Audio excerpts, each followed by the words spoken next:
Assalamualaikum warahmatullahi wabarakatuh.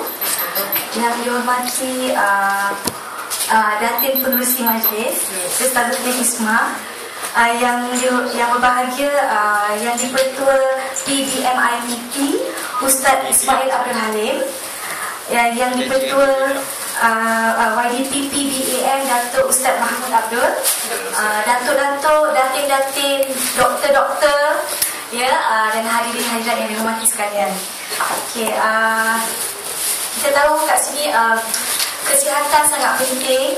Saya sendiri hampir menjadi doktor, tapi sebab ada malas sikit jadi microbiology dengan makan pemakanan je. So kalau ada doktor kat sini, kalau saya tersalah kata, mungkin boleh beri tunjuk ajar lah ya. Itulah doktor ada, saya difahamkan ada doktor kat sini. Okay, saya ibu kepada 4 orang cahaya mata, termasuk anak istimewa yang ada Down syndrome, 2 lelaki, 2 perempuan. Alhamdulillah. Saya sudah berpengalaman bekerja sebelum mempunyai company sendiri. Saya bekerja dengan pharmaceutical company selama 5 tahun. Okay, so hari ini topik kita adalah ke arah menjaga kesihatan jasmani dan minda. So saya dengar tadi nasi kerabu, jamuan takut saya dengar. Itu kalori tinggi tu. Okay, sebab saya selalu buat ucapan bagi ceramah pasal pengurusan berat badan. Okay, siapa yang macam ada ibu-ibu yang kadang-kadang sudah berkahwin agak lama tapi tidak boleh conceive, tak boleh menimang cahaya mata because of obesity ataupun kegemukan lah ya. So saya bertugas untuk consult lah, bagi consultation untuk ibu-ibu berkenaan sebelum dia meneruskan program kesuburan. Sebab infertility treatment memang quite costly, sangat mahal. Betul tak doktor? Mahal infertility treatment. So quite expensive. So saya sebelum dia memulakan, saya akan bagi consultation untuk pengurusan berat badan dulu. So di sini kita nak saya akan bagi ceramah tentang ke arah menjaga kesihatan jasmani dan minda. Sebab memang dua-dua ni sangat penting untuk kita. Okey, minta maaf sebab saya banyak bagi talk in English, tapi saya akan campur lah in bahasa Malaysia. So ada problem kalau cakap dengan bahasa Inggeris. Okay, so boleh orang kata mix lah, mix ya? No, English dah okey, tak apa, no problem. Okay. Dua bahasa. Okay. Okay. Malaysia lah. So okay, kat sini kita nak tanya diri kita dulu. Do we have a healthy lifestyle? Kita menjalankan hidup yang sihat tak? Ya? So apa itu cara hidup yang sihat? Kita mesti touch on personal hygiene. Okay, kebersihan diri, balanced diet, okay, exercise regularly. Ini semua senang dibaca, tapi susah nak buat sebenarnya. Personal hygiene mungkin okey lah, maknanya mandi 2 kali at least sehari kan. Balanced diet kadang-kadang senang, kadang-kadang susah. Exercise lagi susah. Orang Malaysia selalu kata tak ada masa. 24 jam orang bagi pun tak ada masa juga ya. Kalau kita tengok orang dekat luar negara sana, diorang boleh bangun as early as 5 o'clock in the morning or 5:30, okay, 6 o'clock untuk pergi ke gym untuk exercise. Okay, so kita kena cuba terapkan orang kata healthy lifestyle lah, dengan beriadah paling kurang 2 atau 3 kali seminggu. Okay, adequate sleep and relaxation, tidur yang cukup ya, sebab kalau tidur tak mencukupi memang akan efek kita punya kesihatan. Salah satunya kadar metabolisme badan akan menjadi lebih lembab. Okay, so itu yang jadi, ada setengah orang kata tak apa, tak nak kurus jangan tidur, kurangkan tidur. Tak salah kalau kita tidak cukup tidur, kita boleh sebenarnya kurang sihat ya, sebab ada banyak simptom-simptom dia lah ya. Okay, so limit stres, jangan stres. Walaupun semua orang ada masalah, kita just orang kata be cool, relax je lah ya. Okay, apa lagi? Avoid alcohol and don't smoke. Avoid alcohol, insyaAllah kita orang Islam insyaAllah tak adalah minum kan, tapi isap rokok ni yang susah sikit. Easier said than done. Kita boleh cakap jangan merokok, tapi kebanyakan orang dia susah nak tinggalkan. Tapi alhamdulillah sekarang ada rawatan-rawatan terkini yang boleh orang kata kurangkan kesan-kesan orang kata rokok kalau dia punya, kalau kita berhenti merokok. Okay, maintain good habits of elimination, maknanya sistem pembuangan kita macam mana. Selalunya yang sihat kalau kita buang air besar 2 kali sehari. Kalau tak, tapi mesti tiap-tiap kali ada, jangan ada sebelit. Ya. Drink sufficient water, minumlah air yang cukup. Ya. Okay, itu cara hidup yang sihat lah. Okay. Kita tak nak soalan. Dia sebut tidur, wanita bekerja. Okey. Lepas ni ada saya seperti ni touch sikit je. Okey, along the way kalau siapa-siapa nak tanya soalan boleh tanya. Okey, macam tidur tu memanglah sebenarnya 8 ke 10 jam, 7 ke 10 jam sehari. Tapi memang saya sendiri pun daripada dulu memang paling kurang saya akan cuba tidur 7 jam. Memang ya, untuk adequate sleep lah. Okay, nanti yang berapa gelas tu nanti ada piramid yang kita boleh tengok. Okay, 90 nutrien yang diperlukan oleh badan. Kita perlukan 70 mineral di dalam badan yang kita perlukan setiap hari, 16 vitamin, 12 asid amino penting ya, 3 asid lemak essential. Okay, dan benda-benda ni kita boleh dapat daripada orang kata makanan-makanan yang ada yang kita makan. Cuma ada beberapa faktor yang menyebabkan nutrien itu tidak boleh diserap ke dalam badan. Lepas ni saya akan sentuh dari situ. Okey, this one. Ini adalah piramid makanan. Okay, saya rasa daripada kita saya sekolah rendah pun saya dah diajar benda ni. Tapi untuk ikut betul-betul disiplin memang sangat susah jugalah kebanyakan orang ya. So kita boleh tengok berapa minuman kat situ. Okey, setiap hari mesti cukup air ya.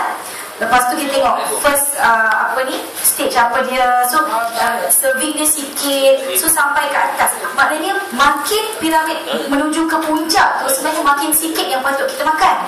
Okay, tapi kadang-kadang kita makan terlebih sikit yang dekat atas kan, itu yang manis-manis, yang berlemak-lemak kan. Itu yang buat kadang-kadang banyak problem kesihatan disebabkan oleh kegemukan. Okay, so ini piramid makanan. Okay, kita ada 2 pilihan penjagaan kesihatan. Saya nak tanya Ustaz, kita makan untuk hidup ke makan saya untuk mati? Hidup untuk makan? Soalan sebenarnya. Soalannya kita patutnya kita makan untuk hidup ke hidup kita untuk makan? Betul. Jawapan yang bijak. Betul tak cakap. Sebab kalau hidup kita tak boleh makan pun kita tak best juga kan. Tapi memang kita sebenarnya makan untuk kita hidup, to survive kan. Tapi janganlah berlebihan. Dalam Islam pun kata jangan kita just moderation kan. Lebih elok daripada berlebihan. Okey, so saya nak touch kat sini. Ini buku daripada Persatuan Pengguna Pulau Pinang. Sebab diorang memang sangat aktif bergerak keluarkan buku-buku begini supaya bagi awareness dekat kita semua about how dangerous food yang kita makan setiap hari. Okay, makanan berbahaya kita tengok macam baby food, all the macam fast food. Buat pengetahuan semua, anak-anak saya memang tidak dibenarkan makan makanan segera. McDonald ke memang sangat-sangat jarang lah. Tapi sebab iklan kan, memang kadang-kadang dia nak, tapi memang sangat jarang. Dan anak saya tidak diberi wang saku sekolah. Saya memang tiap hari bagi bekal. Memang penat sikit, tapi itu yang saya buat lah untuk memastikan dia mendapat makanan yang elok kan. So biar makanan daripada rumah lah. So makanan bahaya banyak. Kebanyakan macam ayam sekarang kita tahu dia inject dengan hormon-hormon ya, hormon estrogen, progesterone. Sebab tu kalau kita, especially kalau dulu-dulu orang kata jangan makan tengkuk ayam ataupun jangan makan kepak ayam kan. Setiap kali ini mesti sedap itulah mak-mak kita tak bagi makan. Sebenarnya dari segi saintifik memang tidak elok makan tengkuk ayam dengan kepak ayam. Sebab dekat situlah dia inject hormon-hormon. So kalau kita tengok kan ada, minta maaf saya cakap kadang-kadang macam especially kaum lelaki ya. Kadang-kadang kita tengok sekarang kaum lelaki macam dia dah ada besar sikit. sebab dia dah ada lemak di situ. Sebab kalau kita tahu hormon macam yang diletak dekat ayam-ayam daging ni, memang orang kata kalau macam hormon estrogen progesterone memang untuk macam kita fizikal kewanitaan macam mana. Sebab tu kadang-kadang kita tengok kenapa kaum lelaki pun dah macam besar sikit kan, macam tu. So kita kena jaga benda-benda tak elok. Lagi satu kalau macam apa-apa dia inject macam untuk penyakit kan, dia akan inject dekat dia punya kepak. So kadang-kadang that's why kadang-kadang sebenarnya tengkuk dengan kepak ayam ni kita kurangkan lah. Kan banyak kat luar sana jual ayam kepak madu kan, memang sedap sebab lemak dia banyak kan. Tapi kalau boleh kurangkan. So makanan-makanan bahagia kita nampak kat situ, okay, sebab kebanyakan dia genetically modified. Okay, kalau macam kat Jepun, kat China tu kadang-kadang telur pun dia dah modified. Takut kita tak tahu kita makan kat China tu itu telur asli ke telur buatan. Kita takut. So be careful. Sebab tu saya kata lebih baik macam kita tahu apa yang kita makan kat rumah lah ya. So apa lagi? Okay, how much sugar is hidden in your food? Okay, tu macam Coke semua tu. Saya memang personally memang tidak suka langsung minum air bergas. Saya tak minum caffeinated drinks. Saya tidak minum sebenarnya teh pun saya tak berapa. Kopi memang saya tak minum. Okay, benda-benda macam ni sebenarnya kita patut kurangkan. Saya tengok kebanyakan macam orang-orang dah berumur dia makan ubat, kadang-kadang ubat sakit jantung ni, ubat sakit jantung darah tinggi 3 rangkai tu kan, makan tapi minum teh tarik. Makan ubat dengan teh tarik atau makan ubat dengan Nescafe sebenarnya tak boleh, sebab ada drug interaction di antara caffeine dengan formula-formula perubatan yang ada dekat dalam ubat-ubatan tu. So kalau boleh kita minum dengan air suam. Kalau nak minum jus tu bolehlah, jus yang tak ada pewarna tambahan maknanya fresh juice is fine. Okay, so genetically modified food macam saya sebut tadi, how much salt is hidden in your food, macam kadang-kadang burger, fries, benda-benda macam tu so kita patut kurangkan lah. Atau kalau tak makan pun tak apalah. Punca masalah kepada perut selalunya okay, apa punca masalah kepada perut? Okay. Makanan yang terlalu banyak karbohidrat berbentuk ringkas dan diproses. Okay, macam simplified food semua tu tidak bagus. So kalau macam kita pun susah nak buat sendiri punya roti kan. Kadang saya ibu yang bekerja pun tak sempat. Kalau dulu mungkin dekat Timur Tengah dia buat sendiri kan. Tapi cuba, sebenarnya tepung gandum tu tidak berapa elok kalau kita makan berlebihan. Cakap even kalau sebab tu kalau kita nak diet, orang kata jangan nasi. Sebab nasi tu actually kalori tinggi sikit dan glycemic index dia pun tinggi. So kalau orang yang macam ada kencing manis, kurangkan. Mungkin kita boleh tukar kepada pasta, whole meal bread kan, benda-benda macam tu kita boleh tukarkan lah. Okay, waktu makan tidak menentu. Ada setengah tu bila sibuk bekerja tak makan. Saya tidak pernah diet. Saya memang seorang wanita yang sangat kuat makan. Okay, memang sangat kuat makan sebab memang saya punya genetik, saya pun memang genetik yang besar-besar. Okay, gemuk-gemuk macam Datuk Mahathir Lokman, tu sepupu saya. Shani yang gemuk tu kan, yang pelakon, itu memang anak saudara saya. Memang kami punya keluarga saya memang genetik gemuk tu memang orang kata majoriti lah. Memang saya memang kuat makan. Tapi memang kita tahu macam mana cara nak makan. Jangan orang kata tak apa nak kurus tak makan, breakfast tak makan, lepas tu makan lunch je sekali-sekali, tak boleh, tidak boleh. Maknanya kita makan ikut waktu yang berkenaan, yang ditentukan, tapi dengan kadar jangan berlebih-lebihan lah. Ya, so kita makan macam tu. Okay, waktu makan tidak menentu. Okay, makan sebelum lapar dan berhenti sesudah kenyang. Ini biasa tips-tips je lah. Kita masalah pada perut ni selalunya makan kurang kandungan fiber. Kebanyakan orang kat sana dia just, kalau perasan, kalau kita pergi hotel dia ada buffet. Okay, kalau saya tengok kadang-kadang orang Melayu kita ni, dia kejar terus yang best-best ni, yang dia punya meal, yang dia punya main course terus. Sebenarnya cara nak makan, kita start dengan fiber supaya dia salut kita punya usus, supaya lemak tak masuk. Fiber dulu. Fiber sangat penting. So selalunya sebab tu jangan makan buah selepas makan. Makan buah sebelum makan. Memang Rasulullah saya betul pun memang makan macam kita nak buka puasa kan. Memang kita memang disunatkan makan kurma dulu kan, sebab kurma fiber dia tinggi. So, tapi kita kadang-kadang dessert kena buah. Fruit platter for example. Tak boleh sebenarnya kita buah untuk permulaan. Okay, sebab tu macam buah atau salad lah, sebab dia akan rosak bila kita campur dengan makanan yang lepas tu heavy meal, dia akan rotten your stomach tau, tak bagus. So fiber kita cuba increasekan fiber dalam pemakanan. Lepas tu makanan mengandungi bahan kimia, pengawet, pewarna, perisa tiruan. Kalau tengok dekat pasar malam tu macam-macam color air kan, tu sebab tu saya takut. Saya kalau dekat pasar malam soya lah, kalau yang color-color ni memang saya takut. So kita cuba kurangkan yang itu, sebab salah satu punca masalah kepada perut. Apa lagi? Okay, makanan bergoreng dan bersantan. Okay, ada banyak kelapa. Sebab tu kadang-kadang bisa dengar alamat nasi kerabu ke nasi ayam. Okay, macam kita, tapi tidak salah makan, cuma jangan berlebihan. Okay, so kurang pengambilan air putih, plain water. Kebanyakan kita kalau keluar mesti nak air color. Mesti anak-anak kita pun macam tu kan, mesti nak air color.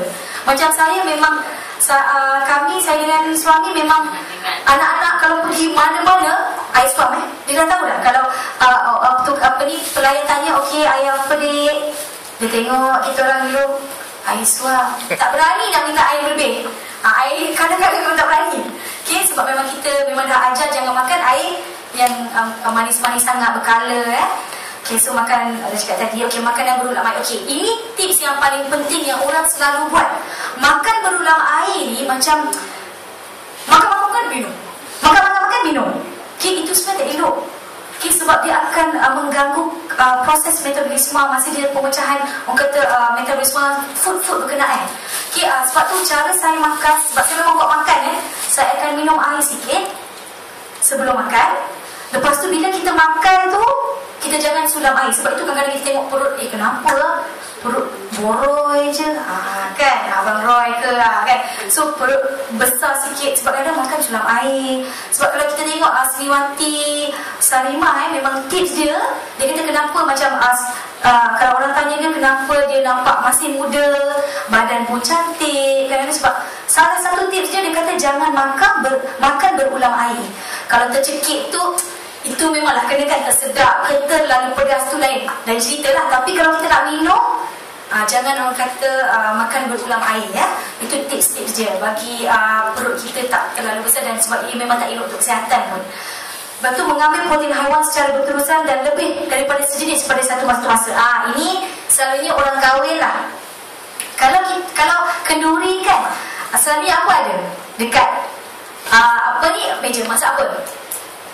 Ada setengah ayam masak merah. Okey, ayam masak merah. Lagi dia kata kadang-kadang ada tu kambing golek pun ada kadang. Kambing golek ada. Udang. Ini saya kahwin tak ada udang kara sebab tak ada bajet. So, udang kara pun ada.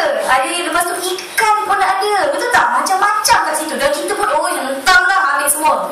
Sebenarnya memang tidak elok untuk kita makan terlalu banyak protein dalam satu masa. Sebab katalah protein, sebab seafood protein kan. So bila kita makan terlalu banyak protein, macam kalau ayam katalah ayam masak merah, kambing, betul ada pula seafood dia, sotong masak pedas ke whatever. So dia selalunya yang paling susah, dia akan selalunya kita punya perut di sistem perkumuhan, dia akan digestkan benda yang the simplest protein first, yang paling ringkas dulu. So bila kita ambil banyak-banyak protein, last sekali dia nak digest is sotong lah kalau ikut tadi lah kan. So itu yang kadang-kadang kita ada toksik tau dalam badan. Bila ada toksik tu yang kadang badan kita ada macam penyakit, mungkin dapat penyakit, lepas tu kegemukan berlaku. Sebab kadang toksik terlalu tinggi dalam badan, benda-benda macam tu kadang salah satu sebenarnya kadang metabolisme kita turun. Walaupun kenapa aku ni dah puasa setahun pun tak turun. Tersengat tu saya berpuasa lama, kurangkan makan tapi tak juga turun. Sebab kadang-kadang cara pemakanan tu. So kalau boleh mungkin kita makan kalau diet yang okey, kalau kita nak turunkan berat badan, mungkin boleh makan protein pada tumbuhan.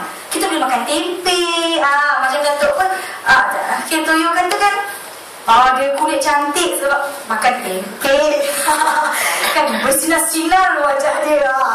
So boleh makan tempe, tahu kan. So memang elok So So protein dari segi orang kata plants tu memang bagus, tapi tak salah untuk kita makan animal based proteins lah. Tapi cuma jangan terlalu kerap makan yang banyak jenis dalam satu masa. So apa lagi? Susu lembu dan tepung gandum putih. Tepung gandum putih ni memang macam kadang kita sikit-sikit cekodok. Kasih anak buat bukan cekodok. Sikit-sikit cekodok kan. Tepung gandum ni memang tidak berapa, kalau diambil secara berlebihan tidak bagus untuk kesihatan.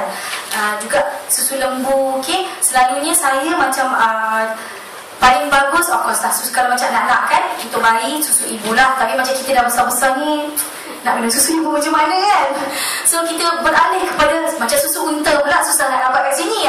Saya pun tak berpeluang belajar dekat Timur Tengah. Kalau sana senang nak dapat unta kan, sini nak susu unta pun susah. Tapi memang susu kambing, kalau lebih baiklah ambil susu kambing daripada susu lembu. Dia punya orang kata kadar lemak dia, kalori dia lebih, orang kata lembu ni lebih kalau berlebihan sangat lebih memudaratkan lah daripada susu-susu yang saya sebut tadi. Apa lagi? Kesan daripada masalah perut. Bila perut pun dah macam hewaya kan, apa kesan? Kita stres, cepat marah, kita gelisah, runsing, sedih, mudah lupa dan kurang konsentrasi. Sebab kadang-kadang bila kita constipation, masalah sembelit pun cukup lah. Boleh migraine, banyak. Bila kita ada simptom-simptom yang masalah daripada perut ni, sebab tu kita perut tu memang penyakit kan. Kalau kita makan letak benda yang tak betul, memang kita banyak penyakit. So banyak benda yang kita kena tahulah kesan daripada masalah perut ni. Mudah lupa, lack of concentration, susah tidur atau terlebih tidur, gerak-geri lembab je, mudah penat, lesu, ada penyakit, berat badan berlebihan atau gemuk. Macam saya kasih tips, saya selalu bagi talk dekat kemas untuk ibu-ibu yang ada anak-anak untuk belajar tips untuk kecerdasan minda. Apa nak bagi anak makan? Ada setengah mak-mak ni bila anak nak macam nak pergi exam, makan nasi lemak lah, apalah. Sebenarnya tidak berapa orang kata sesuai. Kalau budak tu memang nak menghadapi orang kata ujian atau exam, kurangkan yang berlemak. Sebab nanti dia akan otak dia akan, sebab dia energi tu akan untuk bakar, orang kata digestkan makanan-makanan tu lebih daripada untuk dia nak proses otak tau. So kurangkan. Makan sikit tak apa. Kalau saya kalau elok macam kacang-kacang sebenarnya kacang parang, so it's good. Kacang kuda pun actually is good for anak-anak untuk otak. Makan macam orang kata mungkin susu soya, kacang-kacang soya pun okey. Tapi memanglah makan the real one leceh kan. Orang kata untuk, sebab dia ada kolin yang baik untuk otak. So jangan bagi anak makan yang macam lebih. Mungkin cornflakes pun is good enough lah dengan susu kan.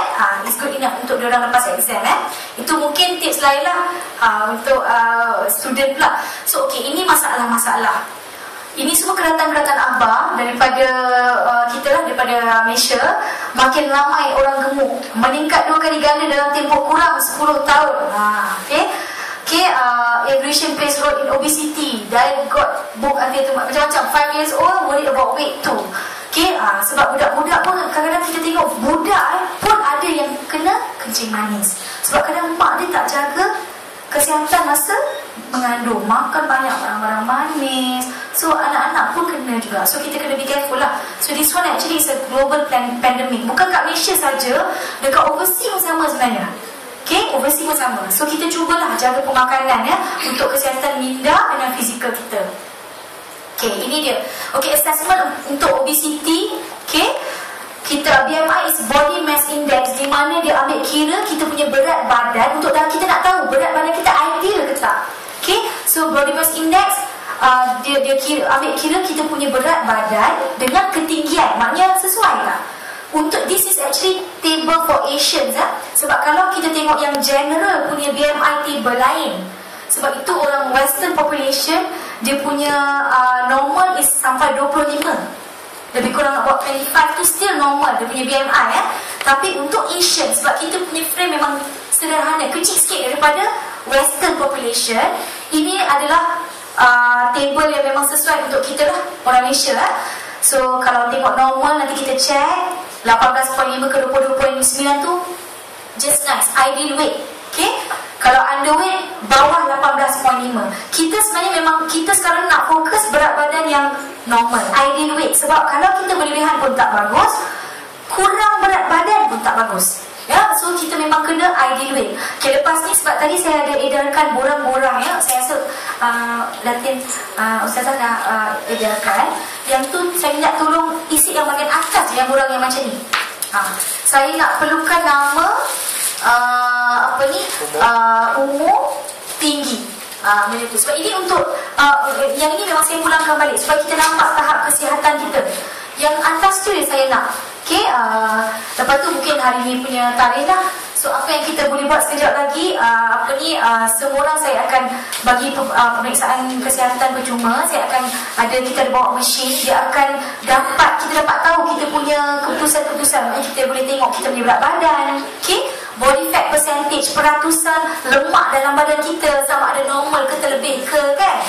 Ataupun metabolisme badan macam mana, normal ke atau terlalu lembab ke, okay?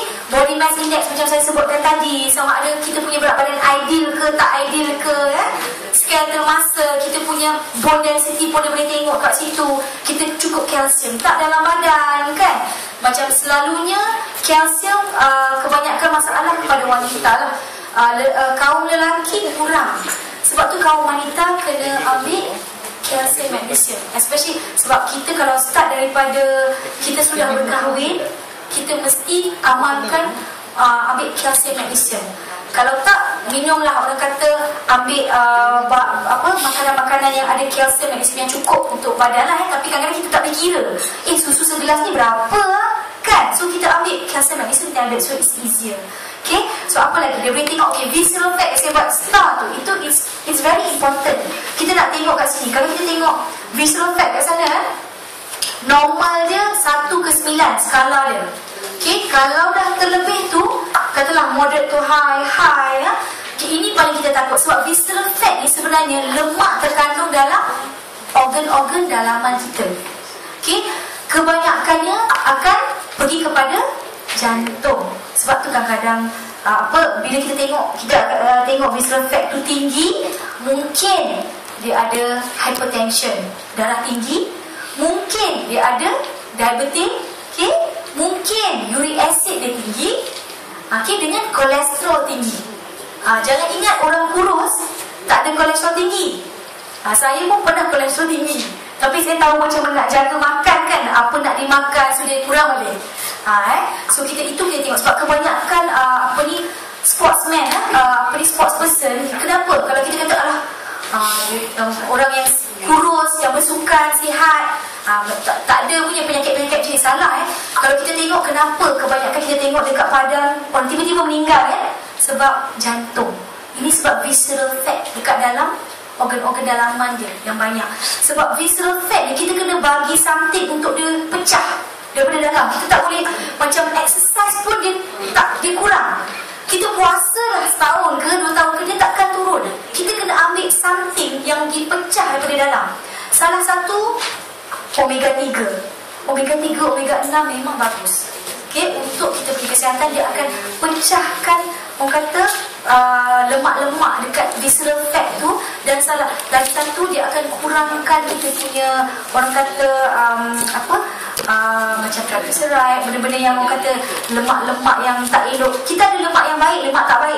Lemak yang tak baik lah, dia akan turunkan. Kalau kolesterol tinggi, dia akan turunkan. Sebab omega 3 ni, fungsi dia adalah untuk improves our blood circulation. Peredaran darah kita lebih baik kalau kita makan omega 3. So saya memang daripada student sampai sekarang memang saya sentiasa makan omega 3.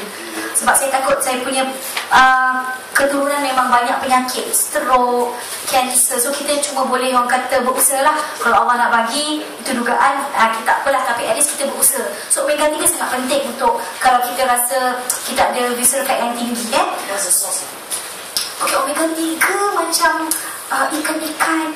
Selalunya yang bagus macam ikan-ikan di perairan yang sejuk. Itu selalunya omega 3 dia tinggi, macam ikan tuna, Macam mackerel, salmon is very high in omega 3, omega 3 memang is good. Ada setengah-setengah sayuran pun ada omega. Sebab tu kadang-kadang ada susu omega, betul tak?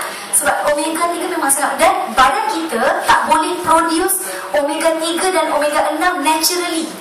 Kalau kalsium boleh.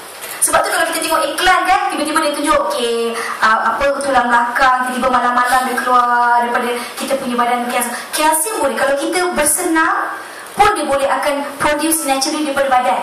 Tapi omega 3, omega 6 memang tak, kita kena ambil. Ikan patin bagus, ada omega 3, cuma dia lemak dia pun tinggi sikit lah. So selalunya kalau kita ikan macam salmon mahal lah sikit, tapi memang dia quite good and high in omega 3. Omega 6, so memang bagus lah. So ikan-ikan yang sebenarnya ikan memang tuna, so tu memang is good untuk omega 3. Sudah tu kan dia takut. Saya kalau rasa nak ikan tongkol dia. So kuat. Ikan tongkol, ikan tuna. Banyak dia bahasa dia. Sekiranya ini pun ada ni bahagian daripada perubatan PYTM pun boleh tanya. Banyak orang yang kata berkelayakan kat sini, kita boleh tanya doktor, ada pakar tidur kat sini. So semua tak boleh tidur, tanya pakar tidur kita. Semua ada kat sini. Macam mana kalau ikan tuna yang dalam sardin itu dia banyak sekarang? Okey, kalau dalam itu proses food proses food tidak berapa elok macam yang dalam tin kan. Sebab macam mana pun dia akan ada bahan-bahan tiruan ataupun preservatif untuk dia preserve dalam tu kan. Benda-benda orang kata additif ni yang tak berapa elok untuk badan. Yes, so kita ambil yang fresh lah, masak. Macam salmon tu saya selalu just grill kan. Sebab jangan kita dry fry. Orang saya tak salmon orang tak deep fry, dia nak macam orang kata bagi mentah sikit, mentah sikit. Saya memang suka tuna mentah, memang sangat my favourite. Tuna mentah cukup dengan letak lemon je. Memang saya suka tuna mentah. So tuna mentah, so macam sashimi lah. Sashimi saya memang suka. So it's good. Macam ikan-ikan macam itu. So itu akan untuk kita punya. Cuma macam saya kata tadi, bila kita makan, kita tak tahu besar mana, berapa gram of tuna yang cukup untuk omega 3, omega 6 yang kita perlukan. Sebab tu kadang-kadang kita makan pemakanan tambahan. Cuma saya nak kat sini, cuba cari pemakanan tambahan yang orang kata bukan sintetik. Tips dia senang je. Bila kita tengok, sebab saya kerja farmasi 5 tahun kan, saya tengok semua sintetik ni, tips dia salah satu, kita tengok dia punya expiry date.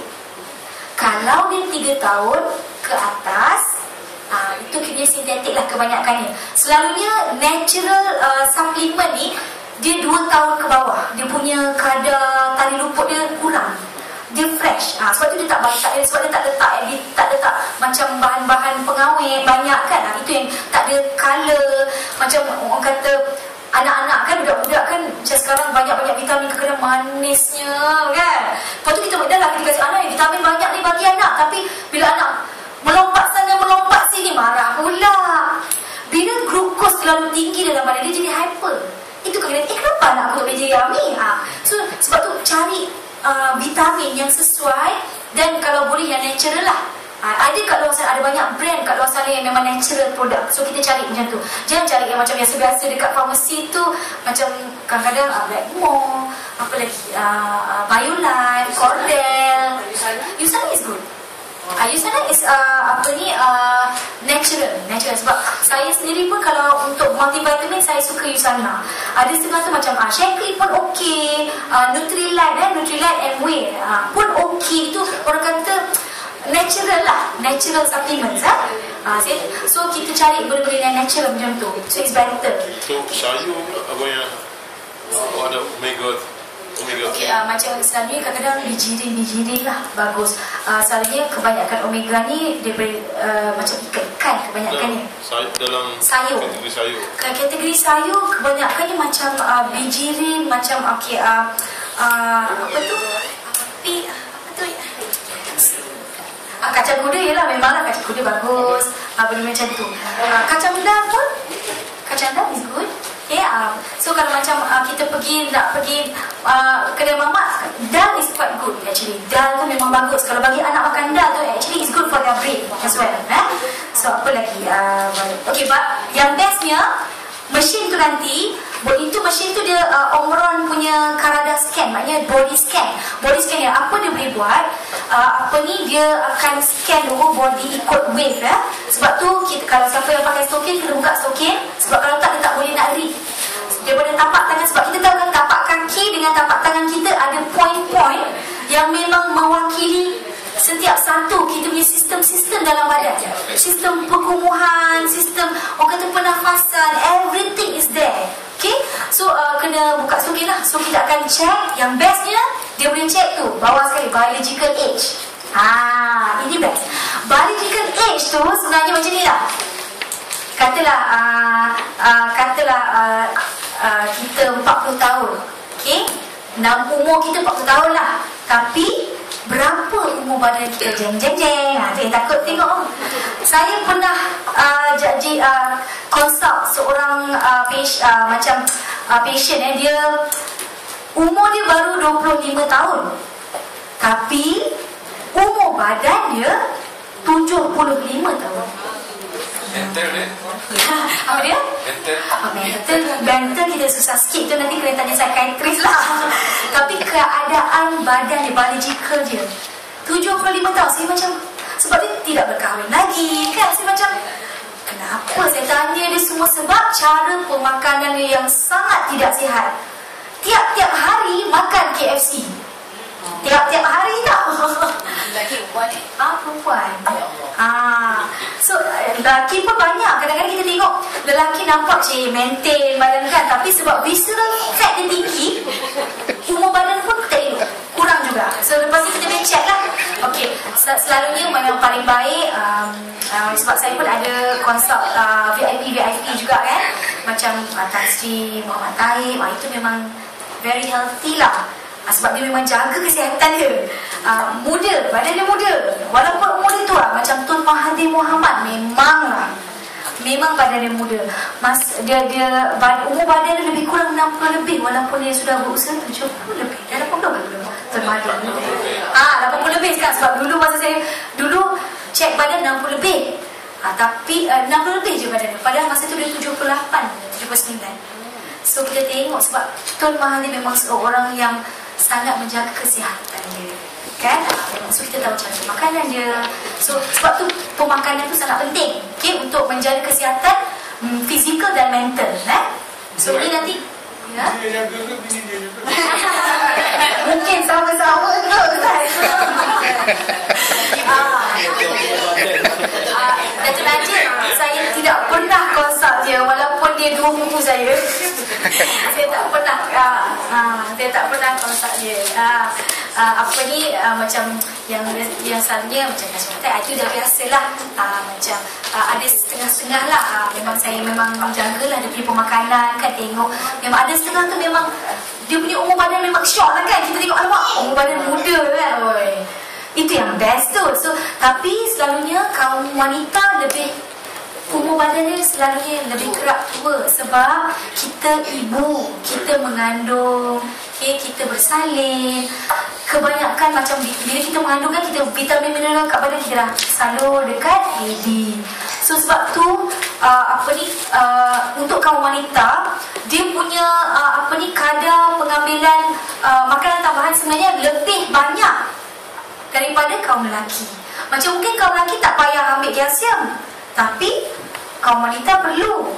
Sebab kita dah besar, dan sebab tu kaum wanita banyak macam kena osteoporosis, osteoarthritis. So sebab tulang reput cepat. Sebab kita susukan anak tu kena cukup kalsium. Sebab salah satu, kalau kita tengok kalsium tak cukup, senang je, kita selalu kena cramps. Macam orang kata, kalau orang Kedah kata, orang Utara kata tarik karung.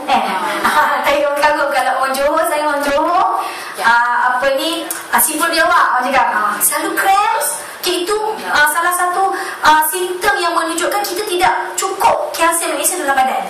Satu lagi, kalau kita gosok gigi, dia dah start bleeding. Okay, macam sebab kita punya kalsium kan untuk tulang, untuk gigi yang kuat, dia dah start. Okay, itu salah satu faktor lah.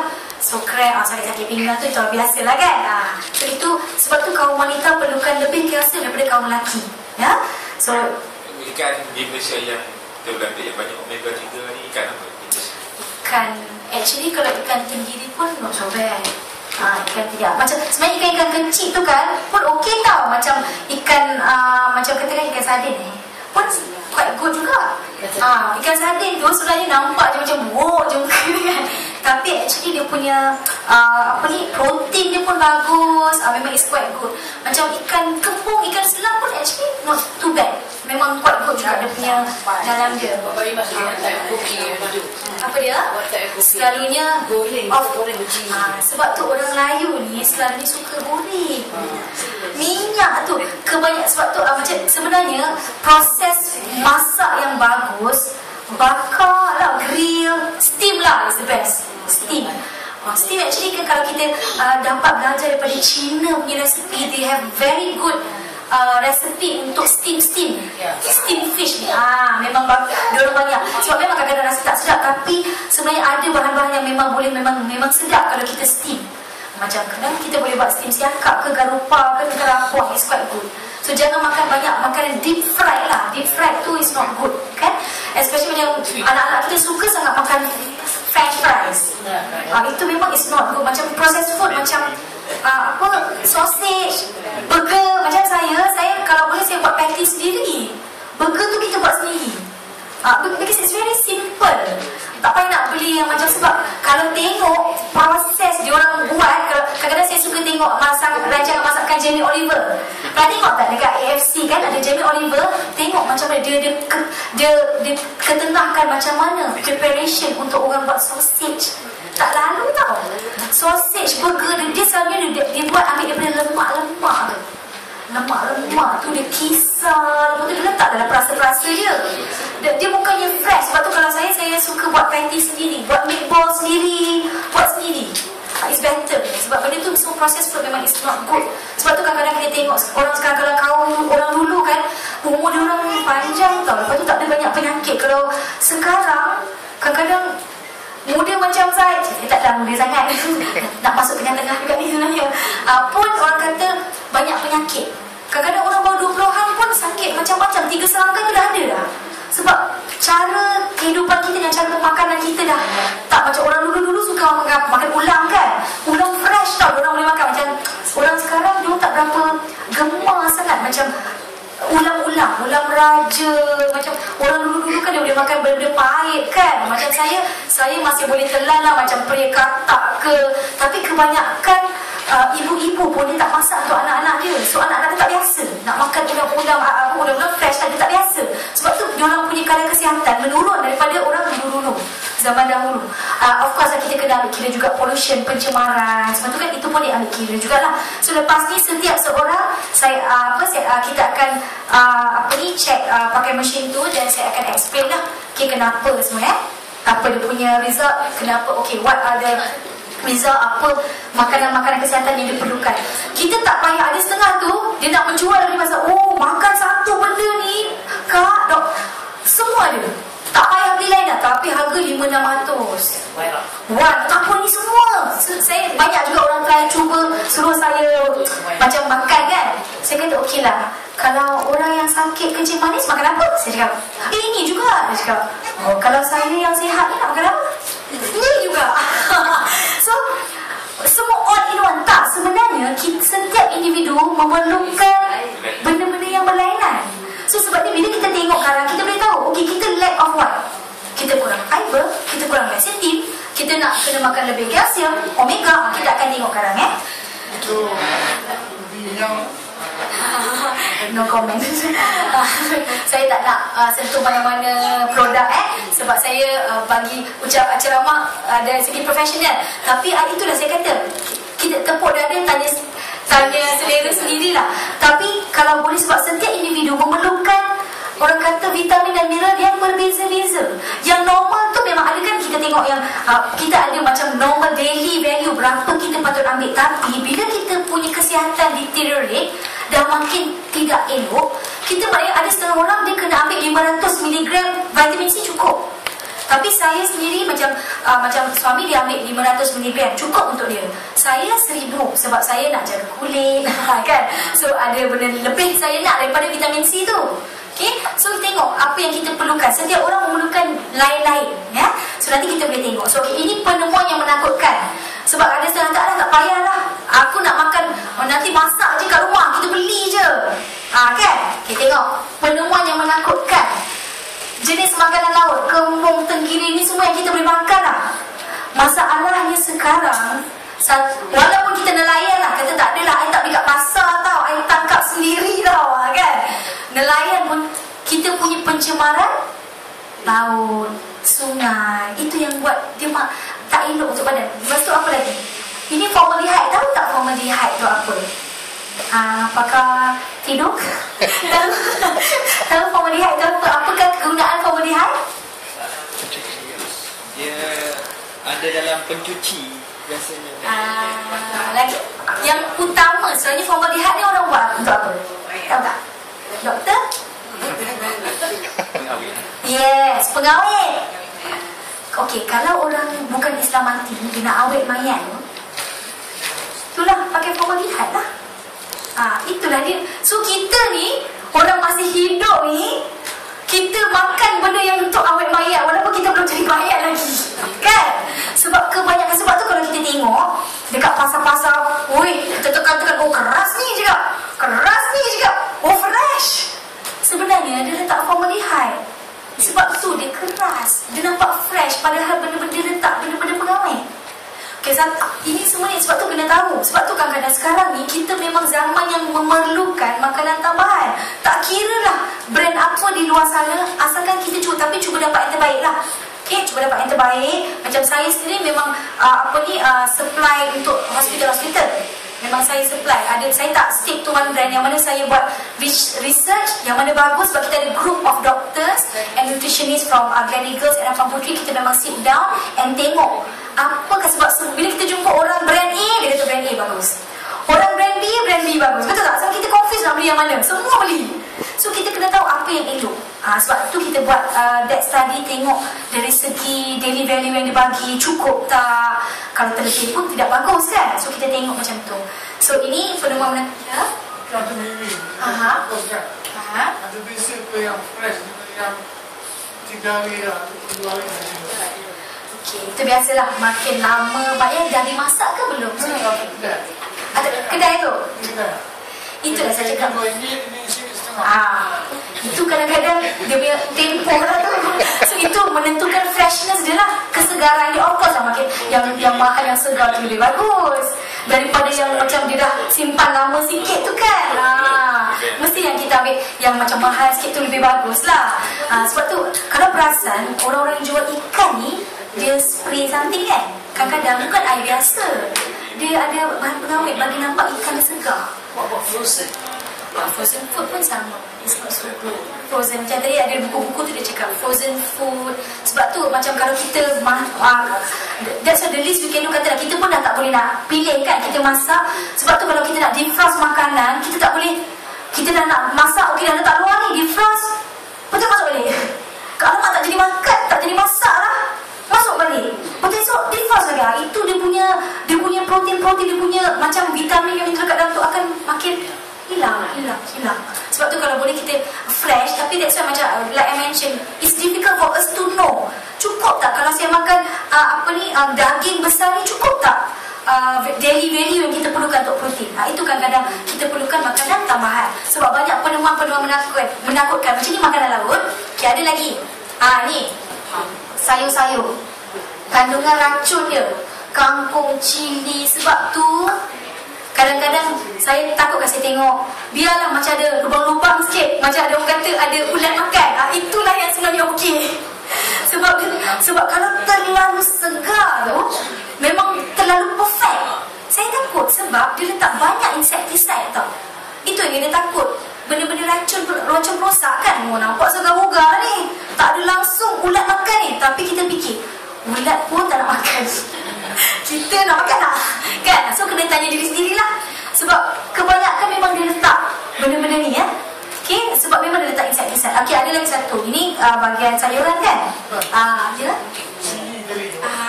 Yang pedas, yang tak pedas. Kalau itu bukan bidak saya. Itu cara dia punya spesies kot, dia punya tanah apa ni, jenis-jenis lah, dari macam cili kampung kan, cili tuan itu tapi sekarang ni kalau perasan cili perasan tak sekarang cili kering kita semakin pedas, sebab sekarang ni cili kering tu dibuat daripada cili padi. Cili padi yang dah dikeringkan. Kita dulu kita guna lari cili merah tu kan.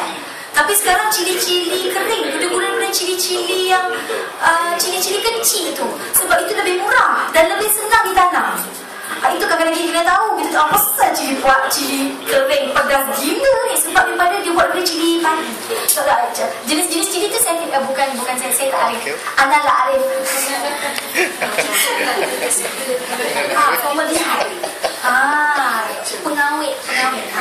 Okey, ini pula mi kuning, kuih tiaw, wantan, benda-benda ni memang ada boric acid. Okey, asid borik. Okey, saya memang personally saya tak makan mi kuning. Saya memang tak makan. Tapi kalau ada setengah saya pernah beli dekat Sungai Buloh dia ada memang dibuat fresh. Tapi kalau yang tak ada boric acid ni, dia cepat dah sikit rosak dia. Kena masak terus lah. Ada jual dekat luar sana yang dibuat fresh. Macam kadang-kadang yang kampung-kampung kecil ni, dia ada jual yang fresh. Kita beli macam tu. Tapi saya personally memang tak makan mi kuning. Anak-anak saya pun saya tak benarkan. Mi hun, okey, better.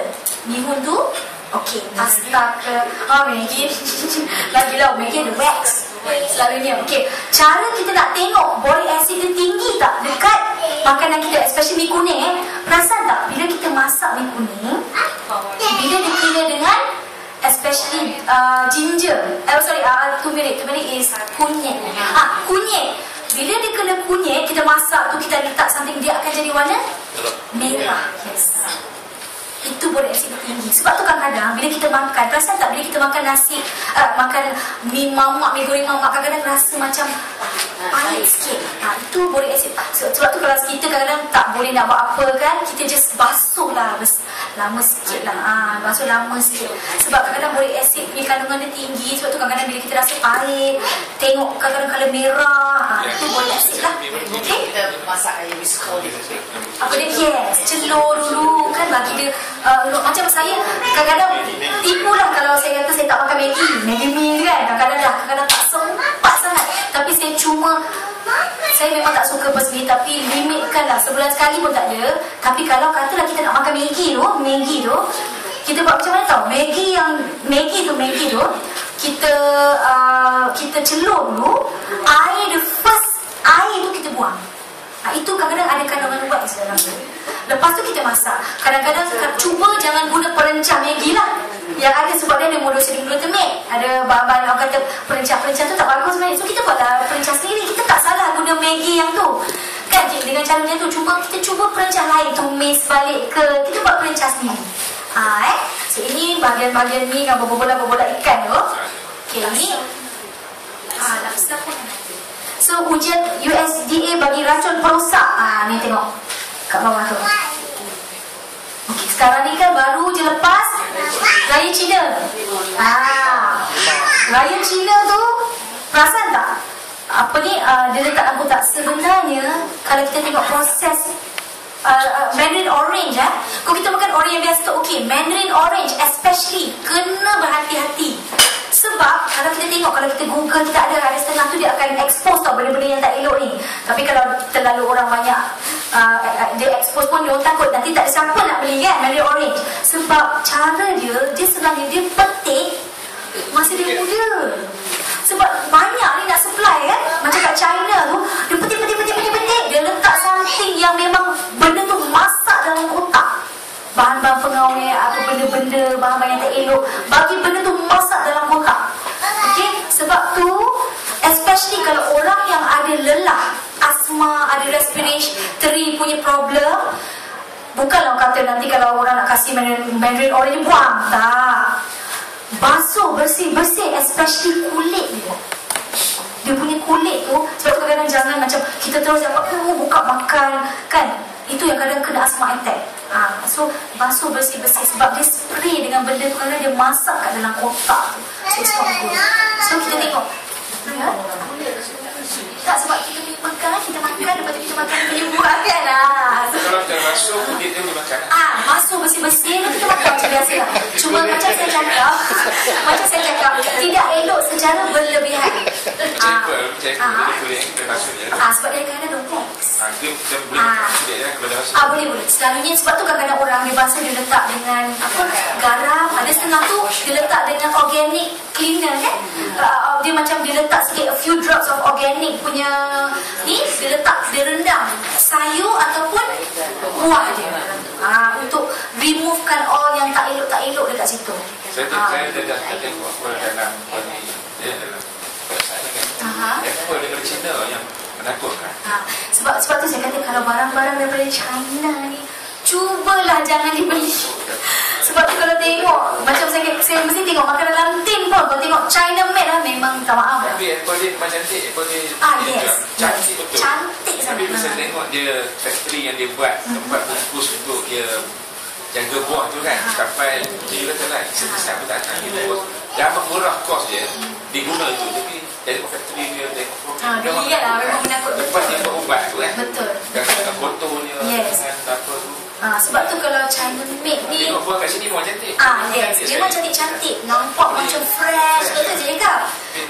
Lebih baik orang kata kita tengok. Sebab tu kalau kita lebih baik kita beli barangan tempatan yang kalau boleh yang macam, saya kadang tengok dia punya nama syarikat juga. Kalau ada macam ada Cina punya, saya macam kurang sikit lah nak beli kan. Macam kalau syarikat orang Islam kan, itu lebih baik. Tapi kalau perasan tak, makanan-makanan yang macam yang betul yang bersih ni dia mahal sikit.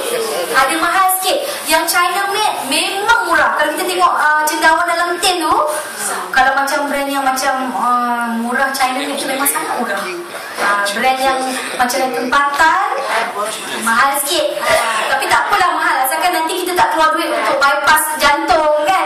Lagi mahal kan, RM10,000 RM100,000 kena bayar kan. So kita cuba orang kata jaga kesihatan daripada cara pemakanan lah.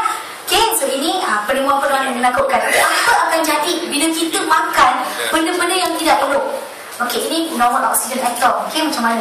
So ini kehilangan elektron menyebabkan radikal bebas. Kebanyakan kita makan macam banyak benda-benda yang tak elok tu, macam orang kata benda-benda beroksida. Okey, dia akan dia akan memudaratkan kita punya sel-sel dalaman. Okey, contohnya okey, macam tengok sel dalaman kita jadi pecah. Tu yang kadang-kadang macam dia jadi tak sihat, jadi makin menua. Sebab tu bila kita tengok biological age tu, kenapa? Cantik je, aku okey je, tapi kenapa kita punya umur biologi kita teruk? Kan sebab benda-benda macam inilah, kita makan benda-benda macam tu, dia akan rosak dan merepotkan atau menuakan sistem dalaman badan. Tapi jangan risau, sebab tu adanya anti-aging kan. Anti-aging vitamin lah, cuma nak cari yang bagus je lah. Sebab memang ada kadang setengah tu kalau orang yang banyak mama kaya, kadang-kadang diorang pergi overseas, injek serum kan, serum muda. Memang ada. Maknanya dia elokkan balik sel-sel dalaman badan. Memang ada, tapi memang mahal lah. Memang ada, memang boleh. Kita boleh orang kata boleh balik kesan penuaan. Tapi kalau kita dah ada setengah penyakit yang irreversible punya impact habis. Nanti saya tunjuk apa yang orang kata bila kita dah kena tu dah tak boleh buat apalah. Possible ke inject all this cell? Ya. Actually ada banyak pendapat, tapi kalau tengok medical punya ni sebenarnya boleh. Cuma kalau macam bagi saya personally, kan sekarang banyak orang injek vitamin C kan. Saya tidak berapa lah. Yang tu saya selalu makan vitamin yang daripada oral. Daripada makan tablet, daripada injek tu. Of course dia punya argument is lagi cepat kesan nampak. Yes, memang lagi cepat. Macam kalau kita ambil vitamin C cocok-cocok tu, kita nampak tu, sebab dia terus ke kita punya plasma darah, terus dia serap. So kita nampak, tapi macam tu lah kita kena ambil. Kalau tak ambil dia dah layut balik kulit tu kan. So benda-benda macam tu lah. So kalau orang nak start ambil anti-age, kita kena konsisten. Itu kadang-kadang cost lah. Sebab tu kalau orang yang berada ada duit, memang dia boleh menjaga kesihatan lebih baik sepatutnya. Sepatutnya sebab dia boleh beli benda-benda ni. Semua aging. Ya. Semua aging kan. Saya nak tanya, mula daripada waktu. Dia sebenarnya bergantung pada tak semestinya macam orang yang 50 tahun lebih sakit, lebih orang 30 tahun lebih orang kata sihat daripada orang 50 tahun. Okay. So dia tengok macam saya cakap tadi, healthy lifestyle dia, cara kehidupan dia, pemakanan dia. Sebab ada macam saya cakap tadi lah, ada setengah tu yang muda, umur tua. Sebab tu tengok cara jaga diri dia, pemakanan, cara hidup dia. Sebab tu kadang-kadang kita tak boleh nak benda ni, kita tak boleh nak ni lah, sebab it's very subjective.